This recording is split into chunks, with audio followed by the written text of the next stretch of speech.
హౌస్లో నామినేషన్స్కి స్వస్తి పలికారు. బిగ్ బాస్ స్వయంగా అందరినీ నామినేట్ చేశారు. ఫైనలిస్ట్ అవినాష్ని తప్ప. అంటే ఇక నుంచి ఇంట్లో కొట్లాటలుండవు, ఈ 2 వారాలు పిక్నిక్లో ఎంజాయ్ చేస్తారు అనుకునేరు. ఫినాల్కి ఇంకో 2 రోజులు ఉందనగా కూడా గొడవ పడేందుకు రెడీ అన్నట్లుగా ఉన్నారు కంటెస్టెంట్లు. ఓట్ అప్పీల్ కోసం బిగ్ బాస్కు టాస్క్లు ఇస్తున్నాడు. ఇప్పటికే ఓసారి ప్రేరణ గెలిచి ప్రేక్షకుల్ని తనకు ఓటేయమని అభ్యర్థించే ఛాన్స్ గెలిచింది. ఈ రోజు మరొకరికి ఛాన్స్ ఇచ్చేందుకు 2 గేమ్స్ పెట్టనున్నాడు బిగ్ బాస్. అందులో మొదటిదే క్రాసింగ్ పాత్స్. సంచాలకురాలిగా వ్యవహరించిన ప్రేరణ నిఖిల్ని విజేతగా ప్రకటించింది.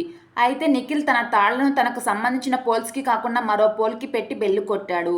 ఈ తప్పు గురించి అవినాష్ అడుగుతుంటే అది అసలు తప్పే కాదని వాదించింది ప్రేరణ. అటు నబీల్ తన తాడుని అడ్డదిడ్డంగా కట్టడంతో అతడిని అసలు లెక్కలోకే తీసుకోలేదు. దీంతో నబీల్ గొడవకు దిగాడు.